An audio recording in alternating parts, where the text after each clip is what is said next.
ఎక్కడ్రా అమ్మాయి? చాలా రోజుల తర్వాత ఒక సూపర్ హిట్ సినిమా చూస్తున్నట్టుందిరా. Morning show, matinee, first show, second show అన్ని లైన్లో చూసేచ్చు. అంత బాగుంది.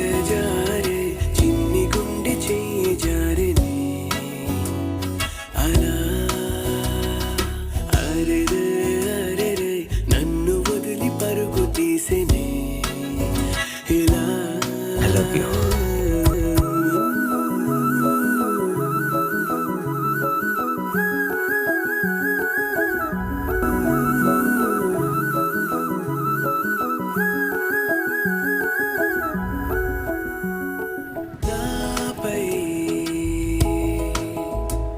వర్ణాల పూల జల్లులేవో కురిసేనులే.